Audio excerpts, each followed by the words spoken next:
All right. Well, welcome to another episode of the Deal Me In live stream / podcast. I am the gentleman Wake, joined as always by Chris Moyer. Chris, how are you?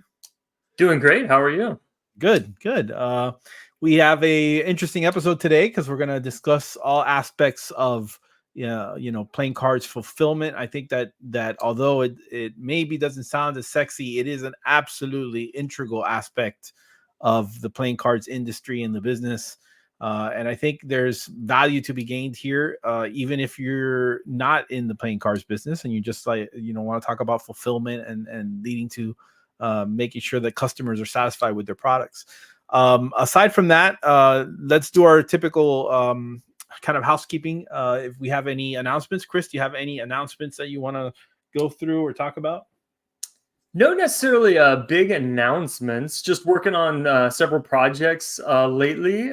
Just finished some photos for the Godzilla Kong decks that Room 1 Cards launches on Kickstarter later this evening. Super fun little project. A while ago, images of those, correct? I did send you some images of those. Yeah. Maybe see if I can find them real quick. What was fun about this one is I had offered up a free photo shoot for whoever won Rookie of the Year this last year for Portfolio 52 Deck of the Year campaign, and Room 1 won that. So it was great to be able to work with them on this deck ahead of this Kickstarter campaign. So super fun project. Working on a lot of picks of cut decks lately, which has been super fun as well. And then getting ready for the Meadowlarks decks spacesuits campaign, which is also pretty fun. So this is a cut. Is this a cut deck or is this what is this? What am I looking at? So this is like their limited edition of this one. There's a Godzilla and a Kong deck. And then similar to what they did with like the Oppenheimer decks that they put out, there is the cut insert that goes in with the deck to create this. So it's a gilded deck inside. And then this would be like the standard version of the card. So they're continuing to put out some pretty cool stuff. So where did you say that this is launching? Today. So 10 p.m. Eastern. Oh, I see the cutouts here. Cool. Yeah, exactly. Yeah, that's cool. And then some images of the cards themselves. Love it. So it's officially licensed? This is spacesuits. It is officially licensed. Yes. That's great. That's wonderful. They've worked directly with them on that. Very cool. And then this is some cutouts of you've got of spacesuits. Yeah. So obviously spacesuits coming up soon. We partnered with John Anderson, who's Cards and Conundrums, who is going to offer up some cuts for the campaign. So as you can see here, he did some pretty unique ones because this back design isn't like your traditional cut back design, but I think he did an awesome job making something that's really unique and stands out kind of among the cuts that are out there these days. Very cool. I love these rocks you got in the background. I would say send them to me, but it will probably cost like $300 to ship them. Yeah, secret of those is they are literally like just taken out of my front yard. Yeah, I bet. It's funny. And what is this? This is cool.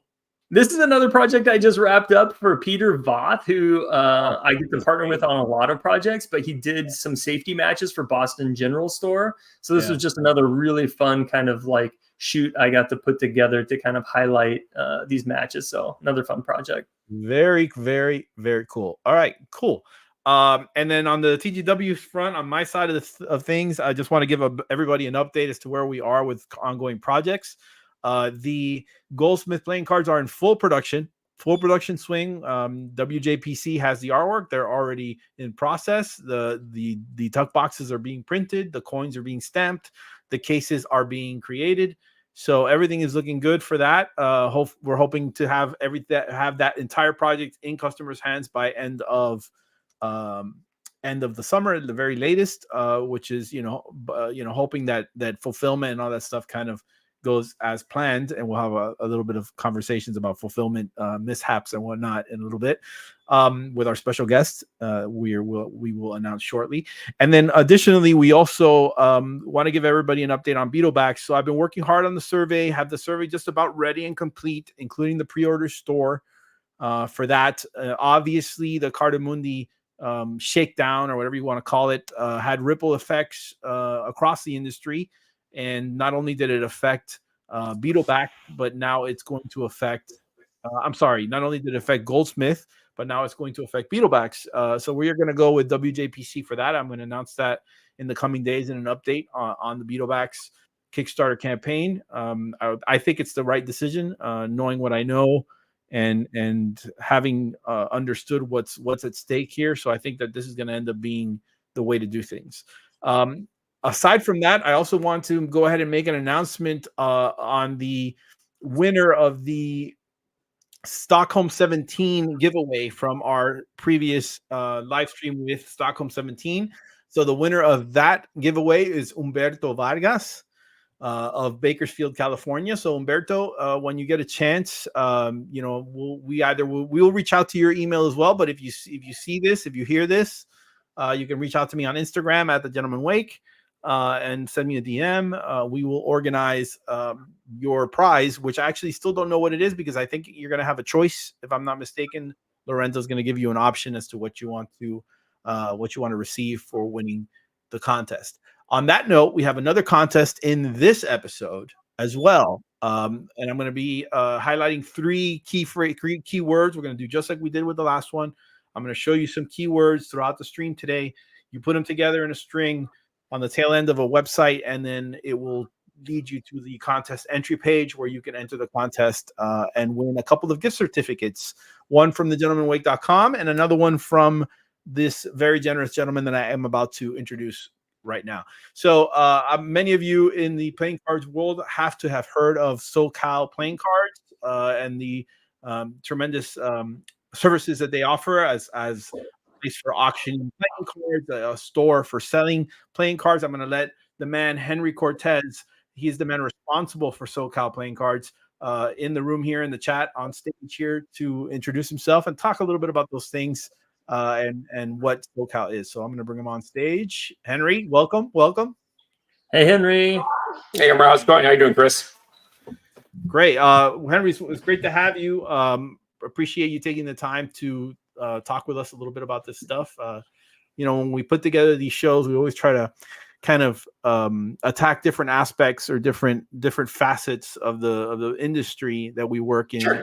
We've had magicians on, we've had card designers, we've had what else have we had, Chris? We a bunch of card designers actually, but Yeah. This is the first time that we've actually had somebody who's on the back end of like the logistics side of things and who deals with the logistics side of things. And I don't think that people, understand. And obviously we've talked about Kickstarter campaigns and all that stuff previously as well. All that goes into this kind of stuff. So I'm going to let you introduce yourself first. Tell us a little bit about who you are, what you do, how long you've been in the realm of playing cards. Sure. So Henry Cortez, down here in Southern California. The store is just about 5 years old. We're going to have our 5th anniversary in June. It all started really as a side project. We weren't expecting to, really have become a business the way it has. It was, if anything, we figured if we sold maybe 1 or 2 decks a week, that'd be kind of cool just to have some, money for gas or like a cheeseburger or something. Mm-hmm. And then all of a sudden it just turned into this all-consuming monster where when we're not actually doing our normal day jobs, we're in store mode. And that's Monday through Sunday, 7 days a week. As long as I'm not working my normal job, then I'm doing store stuff. Team is small. I mean, really, I handle the website. I handle the incoming packages. I might loop in my wife and my kids to just, sort things out. But it really is a small family-run operation that really it's opened a lot of doors for us. Never did we think we'd be traveling to like New York City or Cardistry Con or Cardtopia, meeting different people at different places. We've even been recognized a few times at random locations, which is not something we ever thought would have happened. But it's been great. It's been awesome, and we love it. And we're excited to see where this goes, because already all of our expectations have succeeded. We didn't really have any, tremendous goals when it comes to, well, we want to sell this many this year. No. Everything that we ever wanted to do has been just completely blown out of the water. So let me back up a little bit first, because obviously the business, you've had the store open for 5 years, but where did your appreciation of playing cards come from? Why did you open a store? Like where did all this stuff come from? That's wife just got home. Sorry, wife making a special appearance. So back when I was a kid, my parents used to go to Vegas a lot, and they used to take us, and we used to buy. The thing for me and my brothers was, how many gift shops can we go to buy the playing cards that were the cut off corners? The Mirage just opened, we got Treasure Island, we went to like the Flamingo. So everywhere we went, we spent a couple bucks and bought a couple packs of cards, typically red and blue. And we would just, we didn't even do anything with them. We just thought it was kind of cool that, we bought these cards from the casino, whatever. So don't even know what happened to those cards, but fast forward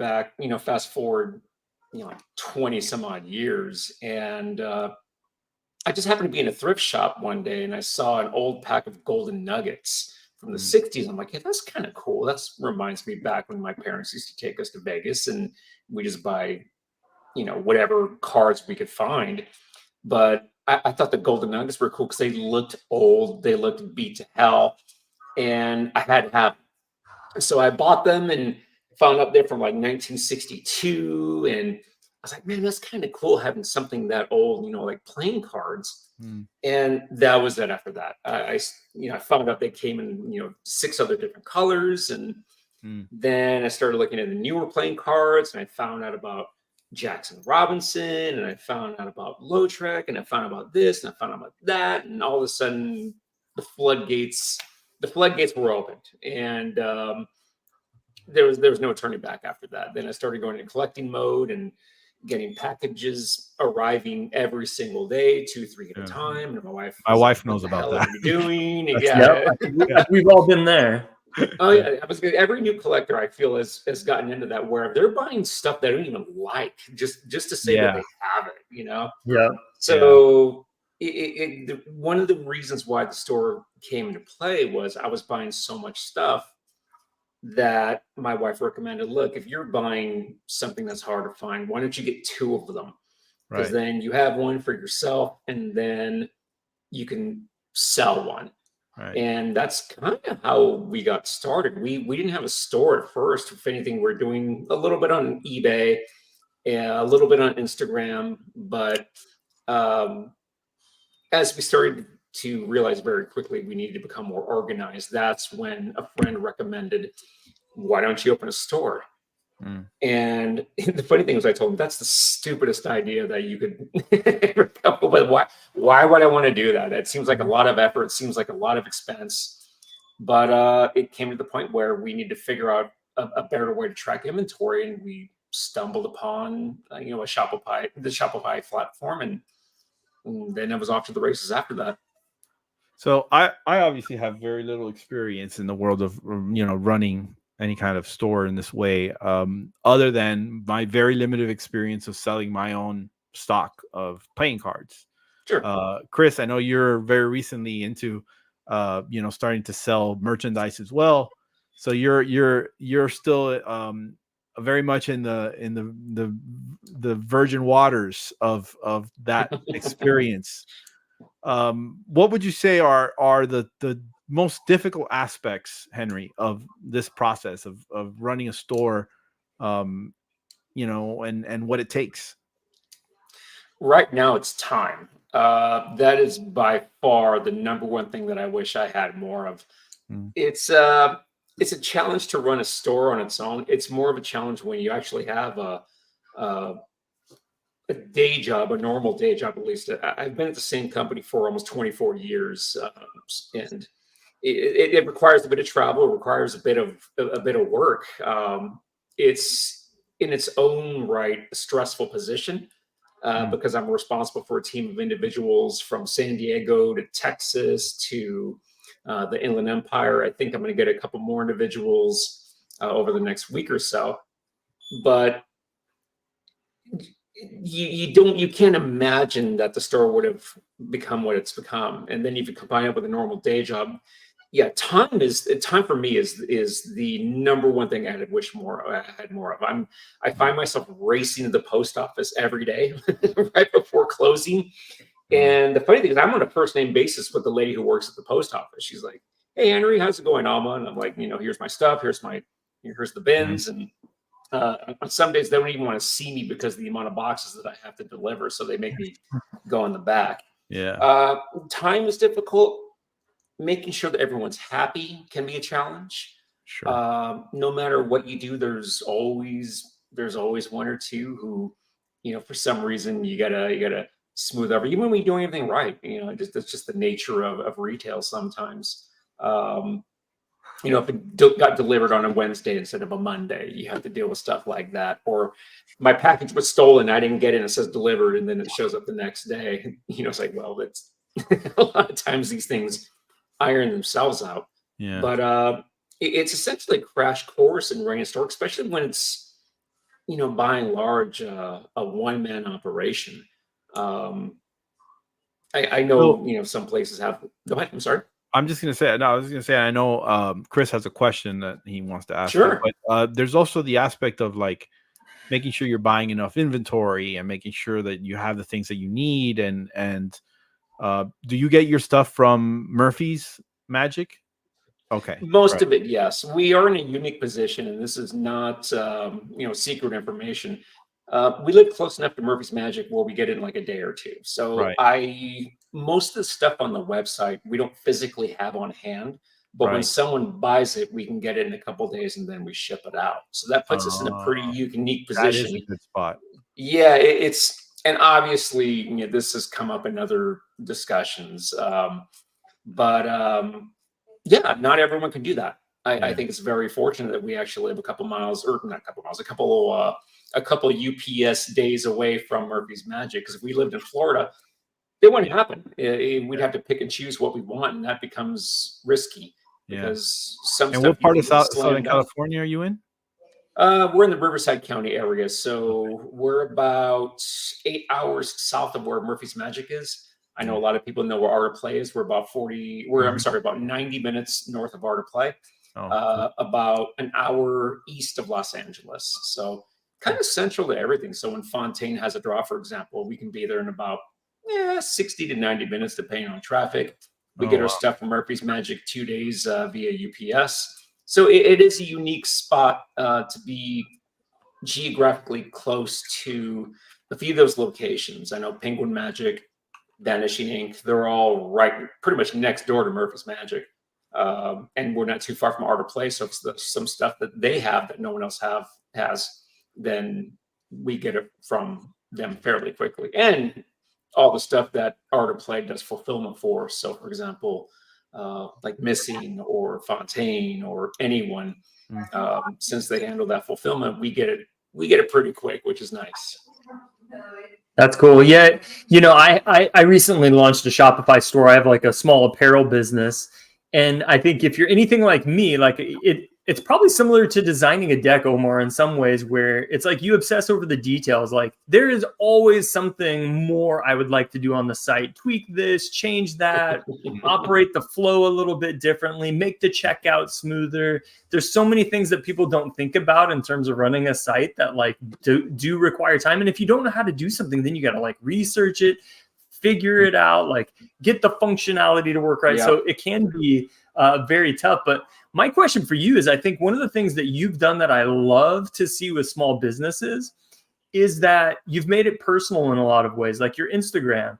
You do incorporate your family, you incorporate your pets as like your security and like posting to your stories.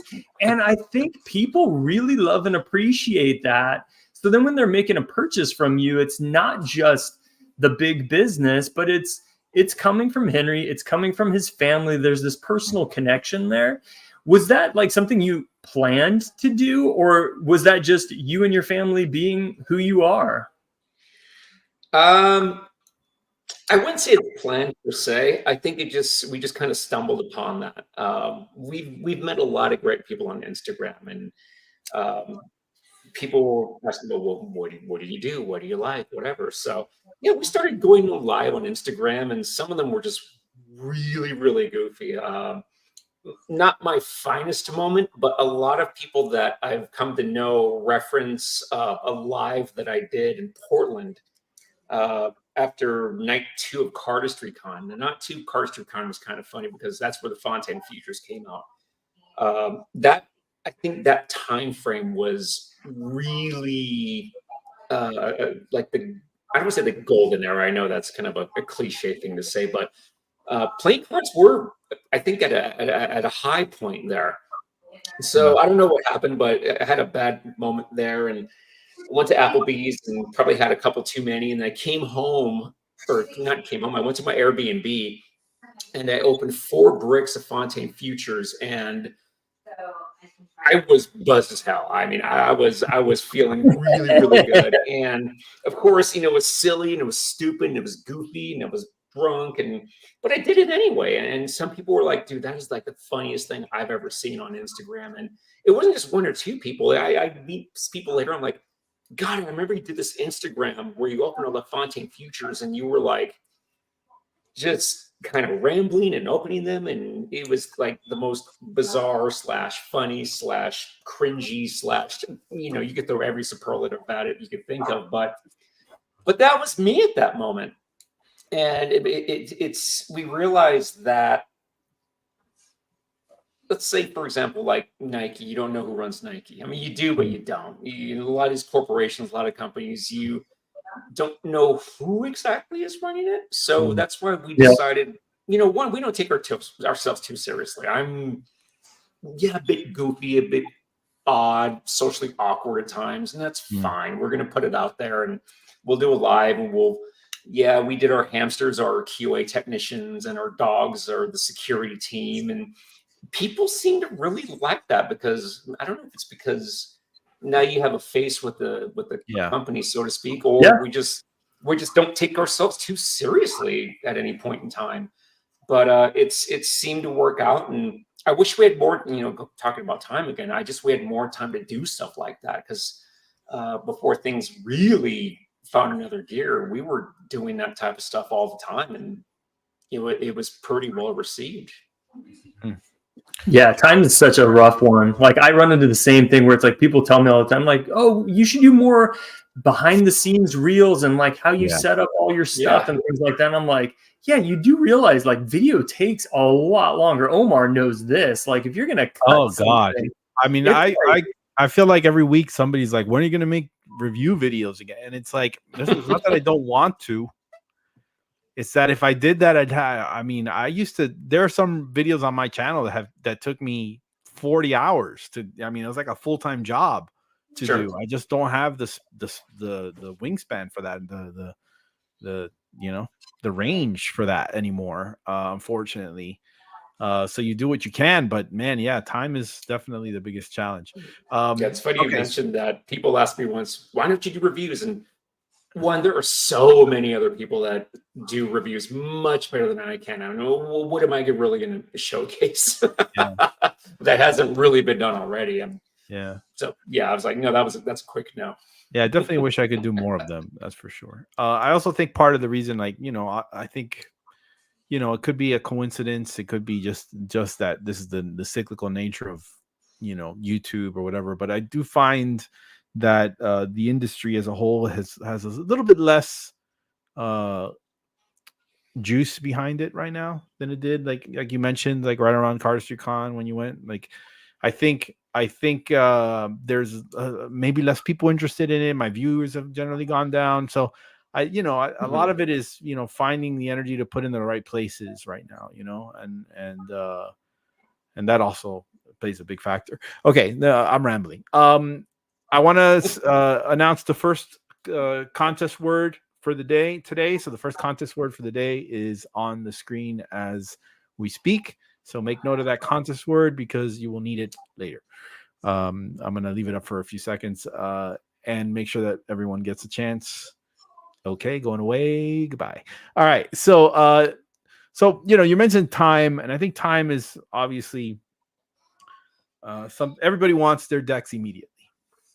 Yeah, everybody wants to order something and have it show up on their door like right away. That's why Amazon Prime exists for same day shipping. But people don't understand that there's some challenges in the aspects of fulfillment that come with that desire. So why don't we talk a little bit about that? So you offer fulfillment services to people. How many, or you do your own fulfillment? Like, what is that? Talk to me a little bit about that. So the fulfillment itself is, obviously we have the fulfillment for the store, and that takes up, a great majority of what we pack and what we ship on a regular basis. We do have one ongoing fulfillment partner where he'll send me a few orders as he gets them, and we pack them up and we ship them out. We've also have done quite a few Kickstarter fulfillments. Now, nothing that's actually, I take that back. We did have one where when he first proposed to us, hey, you want to do the Kickstarter fulfillment? I'm like, yeah, sure, that sounds awesome. Yeah, we're expecting maybe 100, 150 backers. Cool, we've done that, no problem. I think he ended up having like 800 or 900. Right. Right. Which that took a little longer than we thought, because again, it's just us, Yeah. But we did it. I think we did it in about a week or so. Yeah. I think the appeal, I don't want to say the appeal, I think where we maybe differ from other organizations, and this is just from my opinion only, is that one, we never close. Someone's always here. I have my daughter here. She lives at home. My wife will help. I'll work until it's bedtime. And even then, I've had my daughter work the wee hours of the morning. Not had, it sounds terrible. She offered to pack, and she did it in the wee hours of the morning. And I woke up, and then everything was done. Right. We also pack things, I feel, where it's going to get to its destination without any issue. And I think that's the most important thing. Omar, I know you touched on, the speed in which someone gets their package. Now, that's important because obviously you don't want to just sit around and then 5 days later you're shipping something out. Totally agree. But I think what's more important than something getting there in a speedy fashion is the condition in which it arrives. That's for me the most important thing. 100%. I've said this a million times that before being a retailer, I'm a collector.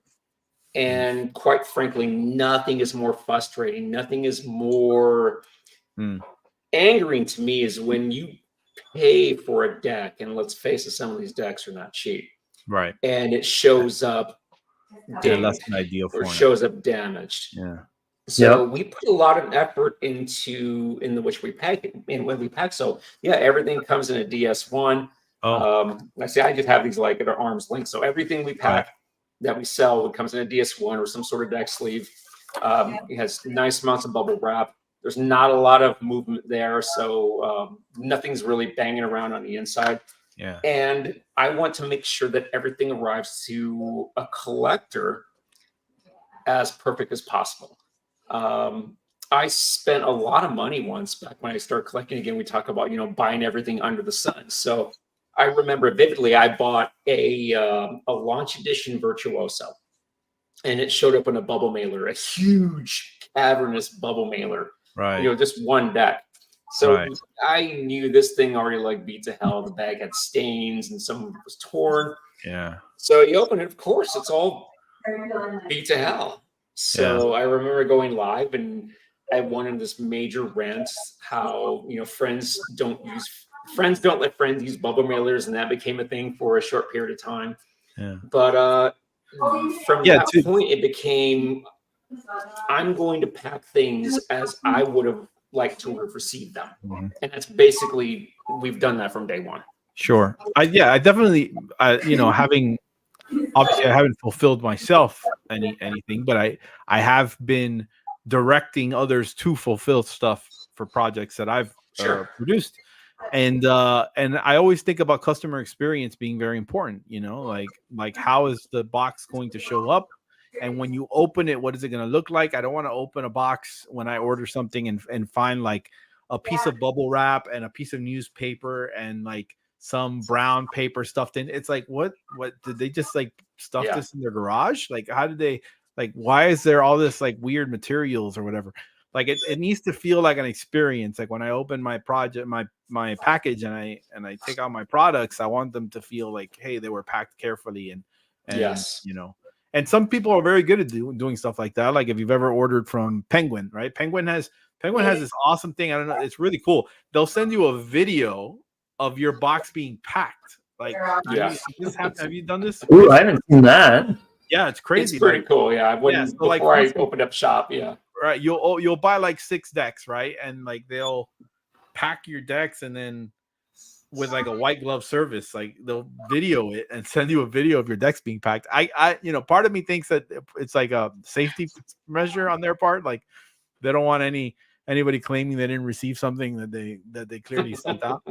But I think that's important, and kudos to them for doing that. I use Gambler's Warehouse. Gamblers, they're pretty good. Like they tend to deliver stuff safely.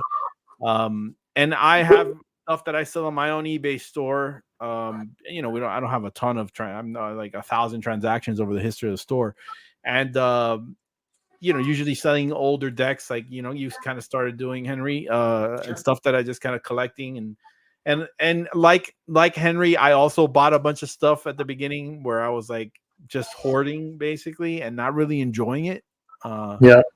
I think that's an aspect of collecting that is important. Like you have to enjoy what you collect and the things that you buy, because otherwise you just end up like collecting dust. Anyway, but yeah, I always try to pack stuff as well as I can. I'll use bubble mailers, but the little ones, and I fold them and then put them inside little boxes that are like constrained and tight to form fitting, so that your decks don't flop around inside there.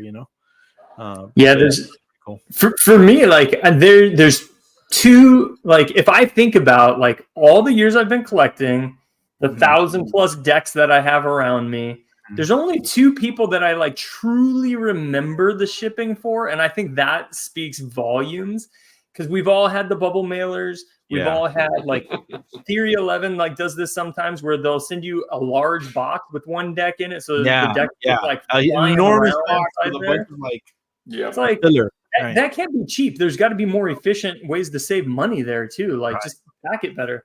But the 2 people that stand out to me, Henry is one of them, so I'll come back to Henry. But the second one that I'll start with is Pocket Aces. I don't know if anybody's ever purchased from Pocket Aces. Cool.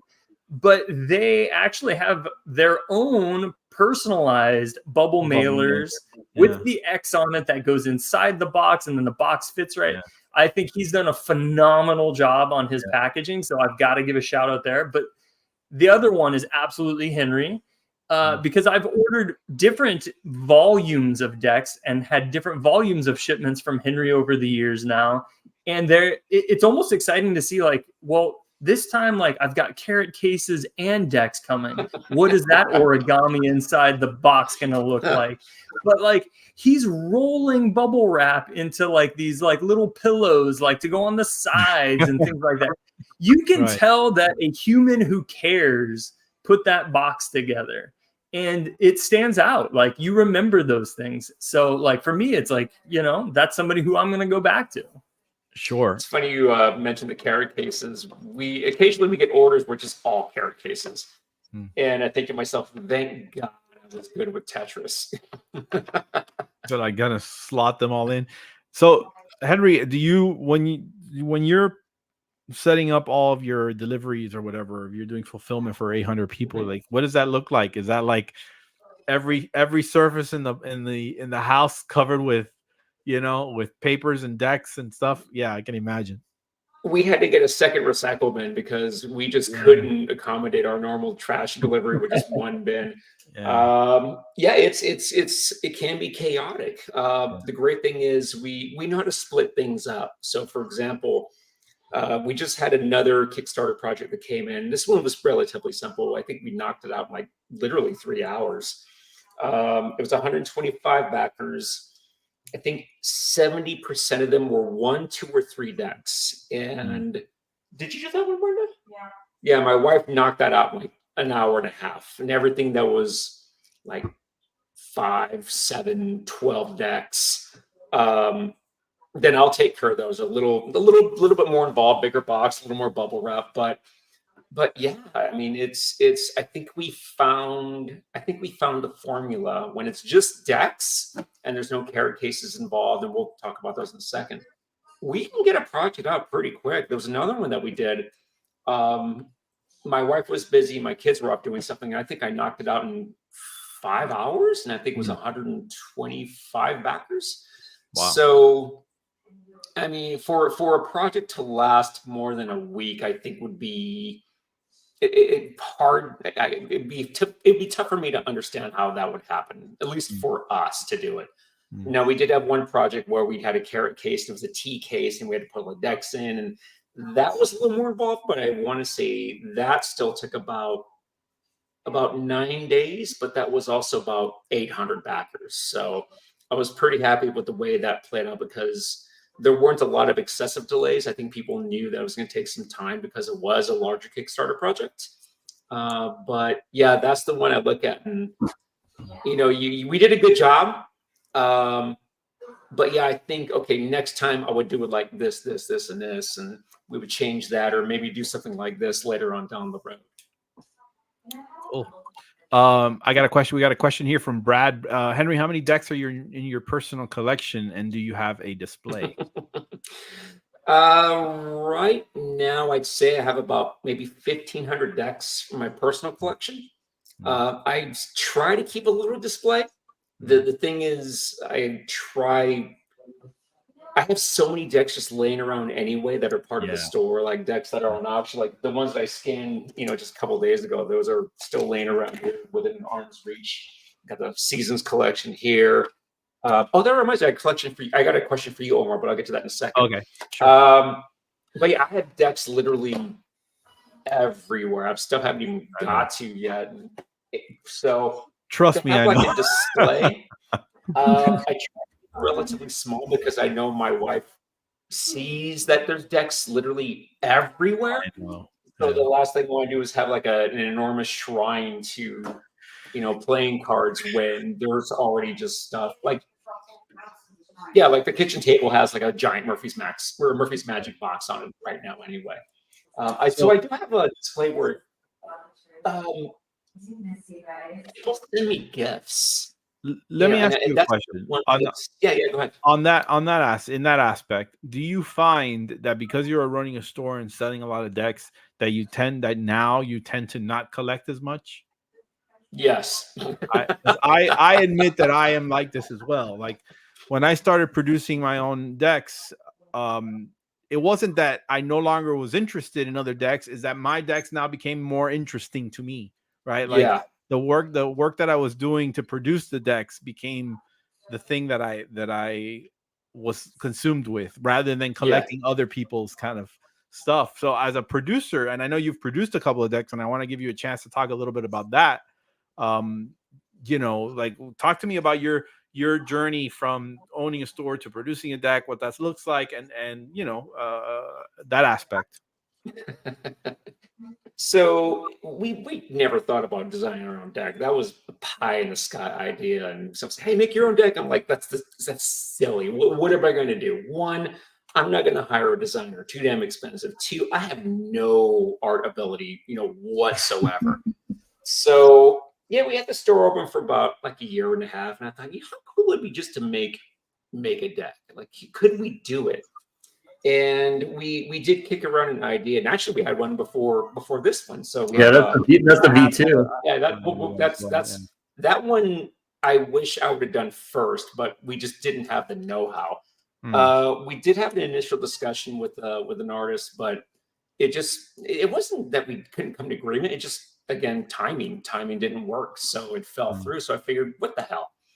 Let's see if I can figure out Illustrator. I've never taken any art classes. And again, I'm not doing any, crazy art. It was just, we did this. This is the original SOCAL Playing Cards deck. Right. Again, it's so stupid. It's not elaborate. It's, we bought a couple vectors, and we played with how do we want the lines to go out, and we bought the Daniel Schneider package. But I'll be damned, when we decided to print it through USPCC, people liked it. I was shocked because we figured we're going to have these things until like 2050, and we're going to have these things forever. How many did you order initially? Well, we ordered 25. No, we ordered 2,500. They ended up printing just about 2,800 because we wanted to have it on thin crushed stock. That was a non-negotiable for me. We could have made 1,000. I had to have thin crushed stock, thin crushed B stock. So there's a couple of upcharges there anyway. So they said, well, you can't do it unless you print 2,500. I was like, what the hell? Let's take some risks. You can't make an omelet without breaking a couple eggs. So what the hell? Let's just do it. So I think the thing that I was most proud of is not that, the deck came out. I mean, we used the Pantone inks and whatever, but people responded that it handled really, really well, that it felt nice. And I think that's the thing that I was most proud of. Not the design, because again, the design is, whatever. My son would say it's totally mid-design that. I'm like, yeah, I know. What are we gonna do? And then this is what we're capable of at this point. But when people said, this thing handles really, really nice, that for me I was most proud of that rather than the way the deck looked. Because it's kind of silly. It's kind of a fun deck. It's a novelty item for a store, and it's a total piece of advertising propaganda for us. But when they said, "Wow, it handles great," and you say that, but don't cut. Let's not dismiss the fact that you're building a brand, right? Like that's what I do all the time. I'm doing that constantly with the Gentleman Wake, where I'm building a brand. Like everything that I produce under the brand has the same aesthetic and the same feel. And I think you accomplished that with your two decks. And I hope really that you didn't will think of it that way at that time. I mean, now we're thinking of, okay, we should trademark this, and but and at I think the time I was like, people said, do hey, that. it handles There great. should be a I'm version. like, sweet. Yeah, there should be a version 3 at some point, and you should have taken them further. Maybe get yourself hire an artist that you can collaborate with. And Brad already has a suggestion in the chat for V3. Yep. Oh yeah, here he goes. Cold foil and gilding. All right. I looked at that. I actually did. I reached out to Tiffany at USPCC and I asked her for rates as far as cold foil. It's doable. Yeah. But again, I just don't know if now's the right time. That's all. Yeah. True. Yeah. Now it's a tricky time for sure. On that aspect, it's time for the second word for the contest giveaway, and it's not really a word, but a series of numbers. That is the series of numbers that you need to make note of. And I'll leave it up for a few more seconds, and there it goes. All right. Wonderful. So on that note, on the collection note, on the aspect of collecting, I asked you to prepare your top 5 decks of all time. We do this with everyone we bring on, or we try to do this with everyone we bring on, to really give an opportunity to talk about your favorite decks that you have or that you own that are part of your collection. Maybe you don't own them, but that you'd like to. So tell us, what are your top 5 decks? Top 5, number 1 without a doubt is Room 17 by Stockholm 17. Just a magnificent deck. That's even my wife's favorite deck. And funny thing is, she has one and I don't. It's sitting on her on her nightstand. The fact that my wife has playing cards on her nightstand that shows she's come a long friggin' way. Sure. Where before your cards are everywhere, now she has like a small little collection, a small but mighty collection of decks, I might add. But Room 17 by Stockholm 17. The tuck is magnificent. The cards are magnificent. The art's magnificent. Yeah. Having a deck with cold foil and then gold gilding, it does not come off as gaudy. In fact, it comes off as just a great piece of art. I love that deck. It's just unbelievable. I also Orbit's V5. I love that deck. It's another fun deck. It has the UFO, has the forest. It's well done. The colors are great. Just another fantastic deck that I like a lot with the. So I'm going to interrupt design. you for a second, because I know you've talked a lot about. You talked about Cardistry-Con. You talked about Fontaines. You talked about Orbit. Sure. You talk about handling. Are you a cardist yourself? Do you partake in cardistry? Like, is this something that you are aspiring to be better at, or something you did back in the day? Like, where's that coming from? No, I totally I respect the art. Absolutely. It's one of those things where I can appreciate looking at a Van Gogh, or I can appreciate Right. watching, Steve Vai play guitar. Sure. Can I do it? Absolutely not. No, not at all. I can barely do a Shirley cut. Yeah. Right. So my cardistry skills are not great, but I think that doesn't necessarily mean that I can't respect it as an art form. And we've Sure. met a lot of cool Yep. people, and I've had conversations with a few different artists. So Yeah. I do love the medium. I do love the art. Yeah. But no, I'm a magician. No, I'm a musician. I can't do magic tricks. And I Right. think that was the joke for a while when we sold out of the first deck, is that no, I'm not a magician. No, I'm not a cardist, but hey, we put out a deck and it did well anyway, in spite of our lack of cardist or magician abilities. Right. Okay. And then I would argue, like, your V2 you followed up with and like leveled up your skills. That's a great deck. That took a long time to do. Again, we considered hiring somebody, but Mm. again, it turned into, well, let's just see how far we can take this with the bicycle deck. And yeah, I wouldn't say we planned it to look that way, but if anything, we kind of stumbled onto a design, and with different color combinations, sticking to the California flag, and we're really happy with it, and we're able to sell it relatively cheap. I think every deck we've ever done or want to do, we want to keep it less than $10.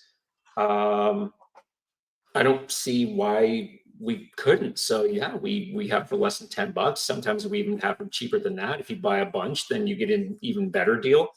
But yeah, I think we're really proud of the second deck, because it's just far and away. This is like, the first one's like kindergarten, and at least this one is like high school art class. All right. So getting back to your top five. So I cut you off. You had Orbit's V5. Orbit V5. There's the Pure Milk deck. Okay, now that one's probably an odd one to have in a top five, but it was put out by a Korean milk company with this little character and this goofy cartoonish cow. And I loved it because, again, it's one of those things that just really doesn't take itself very seriously. It's fun. The design's neat. They have the goofy custom quartz. For me, it's just a neat deck. And when people talk about, just something fun, something neat, something silly, that's a deck that does it for me.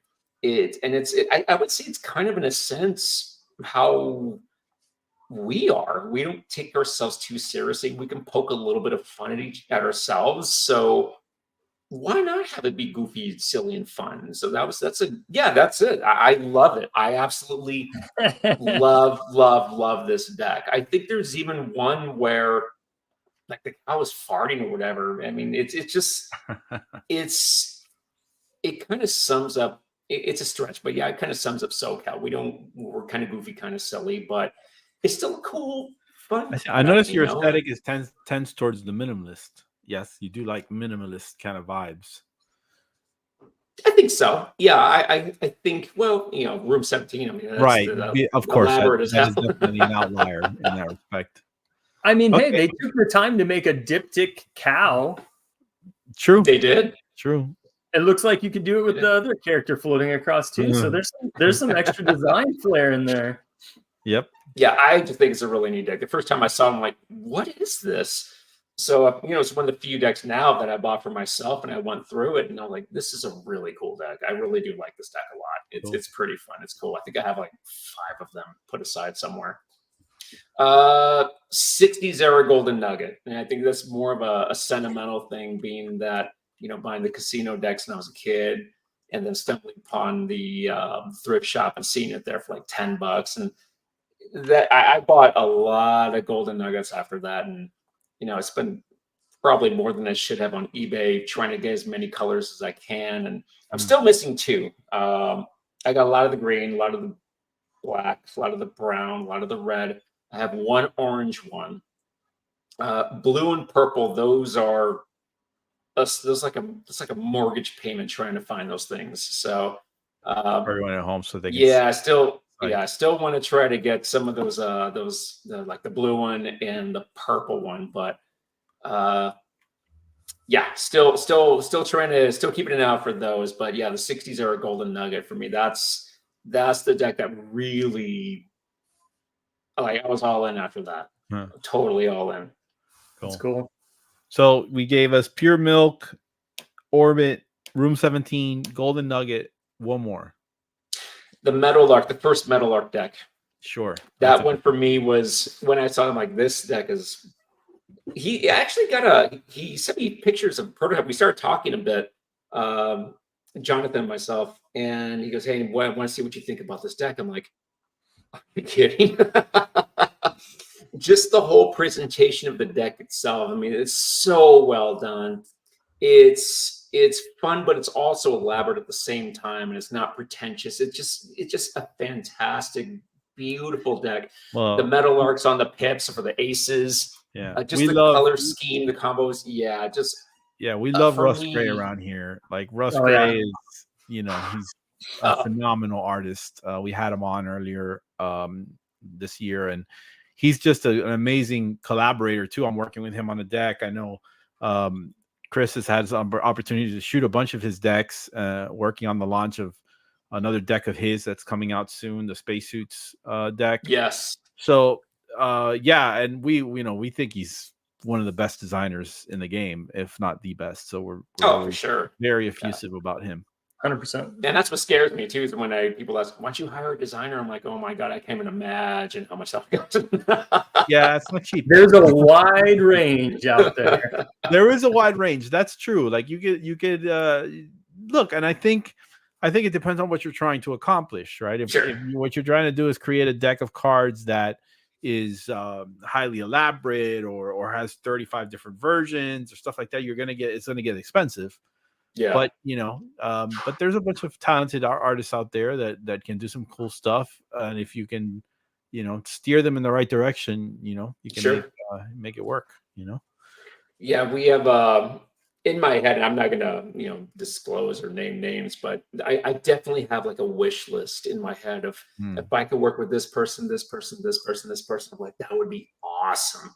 But yeah, so maybe for the third one, it's time again. I have my own personal challenges or personal goals where I still want to keep it affordable. I don't want it to be for me, I like to keep. There's a sweet spot for me. I like to keep. I feel personally attacked. And hey, man, again, this is just me with no artability, not paying an artist, not paying for this, not paying for that. Right. Naturally, if I wanted like gold gilding or cold foil, naturally $10 is impossible. It's just completely impossible. But yeah, I think we're just looking at a standard deck where semi-modified quartz and not hiring an artist, then yeah, I think I have the ability to keep around $9-10. But yeah, when you talk about bells and whistles, my cards are like a Nissan Versa. And obviously you have designers who are putting out Maseratis and Ferraris and all points in between. But if my Ford Focus is doing well and it gets the job done, then hey, I'm proud of that. Cool.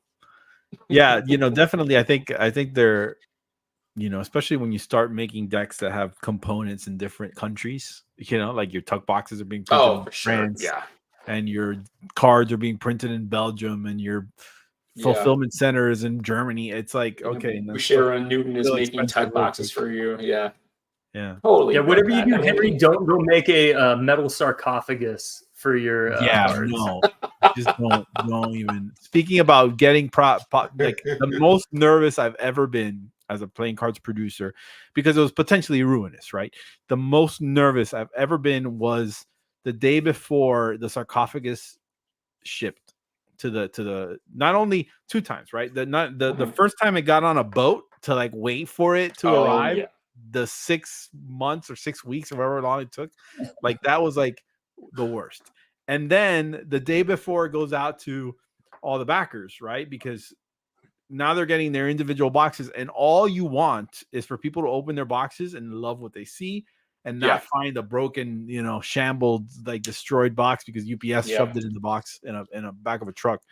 And we had a few people that had some small, you know, shipping issues, but you know, we replaced them and it was fine. But I was stressed out because I was like, man, if I have to go back and like remake 300 boxes or whatever, yeah, that's gonna be really rough. And that's the one thing we see with packing is it's not it's weight of a package. Yeah. Oh, yeah. Well, that one was quite heavy.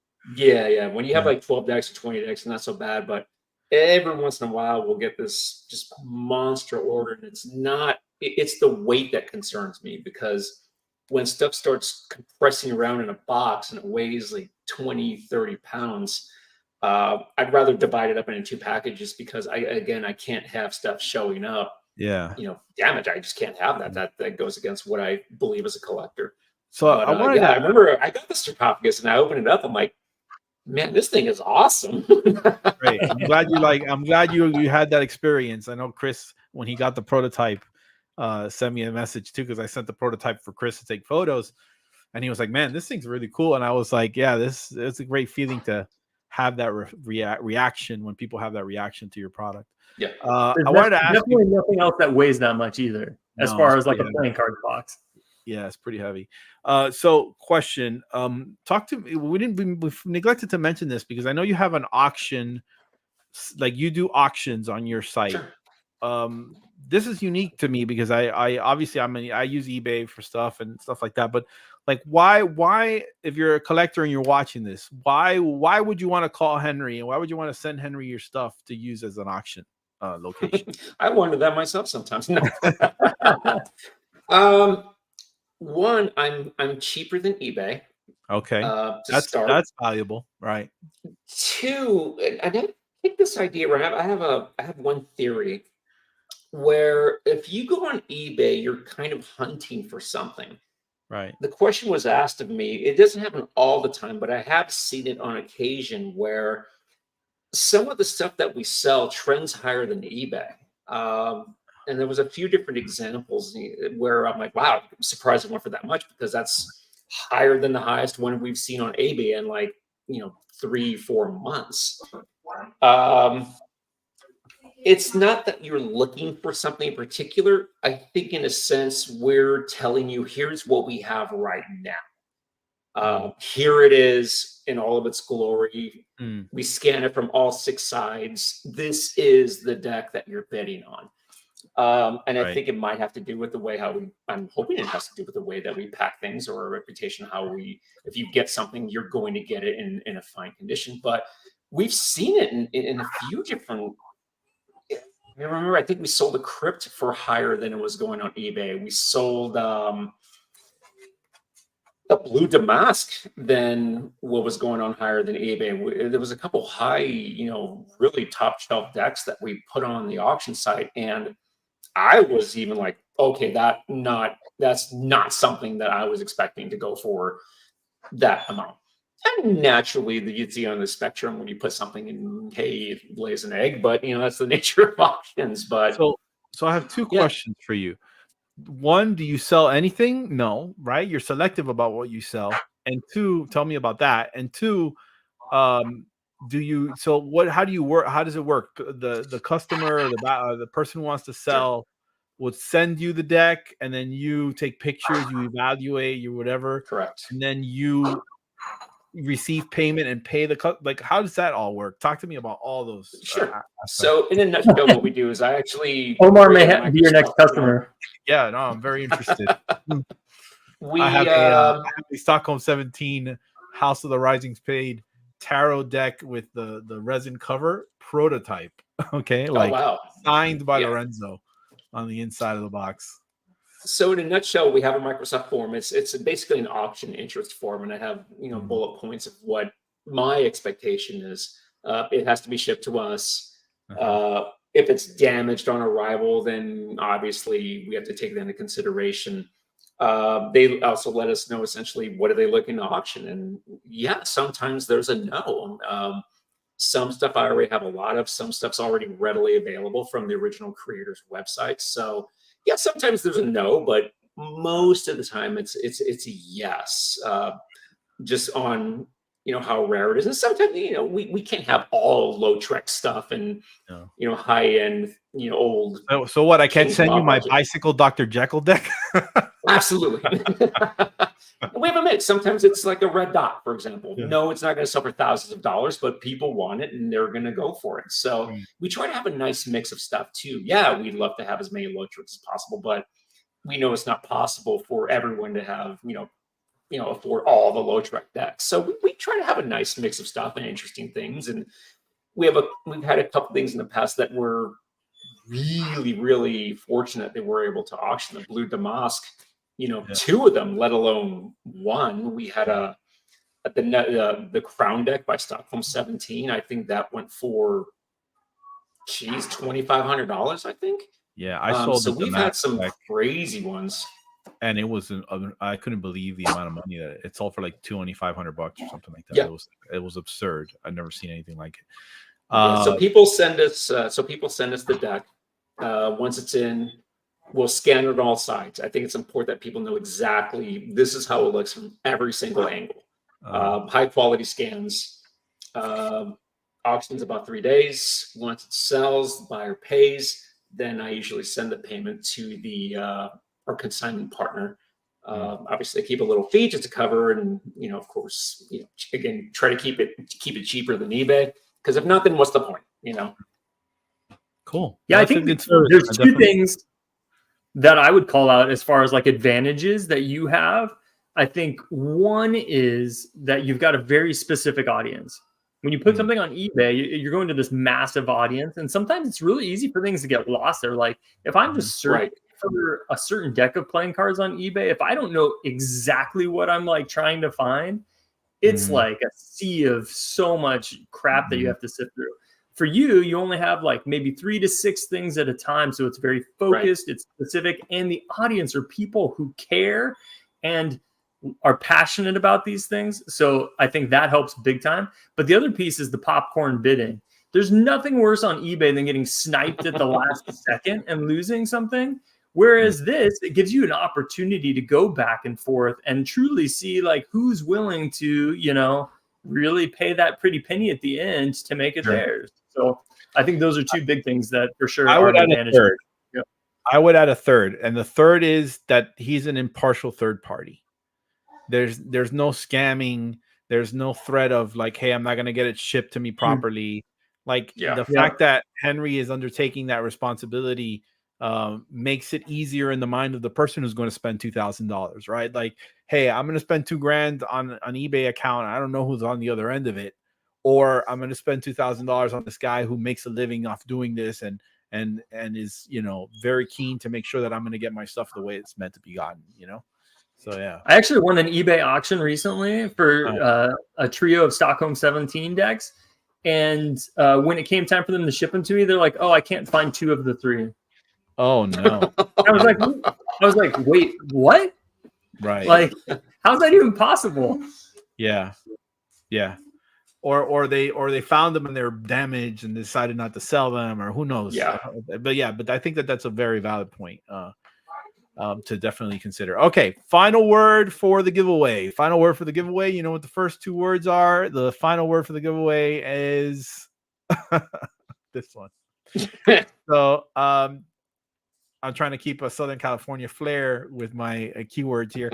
So you got to string together those 3 words, put them on the tail end of this. So you want to type this into your browser bar, wake.video / and then the 3 keywords in order will take you to the contest page where you can enter the contest. You're going to get a $25 gift certificate from me, and then you're going to get we can do 50. Yeah. $50. Oh, wow. You're gonna do $50. Wow. People love SoCal cash. Yeah, that became a thing in its own right. $50 in SoCal cash and $25 in the Gentleman Wake to spend on whatever it is that you want, respectively, from those 2 online stores. I think that's a very generous gift, Henry. Thank you very much. And I think the audience I'll throw in a virtual high five. How about that? A virtual high five. Or you could offer a gift card as well for your apparel if you decide that you want to do that. I don't know if you're interested in. Oh yeah, I don't know. I don't know if I've truly found that cards and fitness apparel have crossed over quite yet, but maybe we'll get there one day. All right, fair enough. So yeah, that's that. Henry, I want to thank you so much for coming on the show and talking with us. And I'm glad I got a chance to finally talk to you and speak to you face to face. And I will certainly keep in mind your services for future projects if and when it makes sense. And I think anyone who at home who wants to buy a deck should definitely visit your site. And where could they follow? Henry, where can people follow you? What is your site? What is the URL? Tell us a little bit about that. So our store is SOCALplayingcards.com. Instagram, I can be found at SOCAL.playing.cards. I don't know why I kept that one, but that's what it is. Right. Yeah, those are the two main places where people could find me. And they can find you on Facebook website too. or Yeah, Instagram. Facebook. Facebook, yeah, we're also on Facebook. I think it's SOCAL Playing Cards. Yep, I think it is. It's actually the Facebook. I know I added that to the description beneath this video. So if you scroll down, you'll be able to find it. All right. Well, thank you so much, Henry, for joining with us, and for everyone, for all the watchers at home. Thank you for all the viewers. Thank you so much for sticking with us. We hope good luck on the contest. Chris Moyer, anything else that you want to add? No. Have a great weekend, everybody. Great. Have a great weekend. We will be back with another episode of Deal Me In sometime in the next couple of weeks. We have a couple of people on deck that we would like to bring on and have some fun conversations with. So until next time, I'm the Gentleman Wake. Thank you so much for watching. Don't forget to like and subscribe. Thanks, guys. Bye, everyone.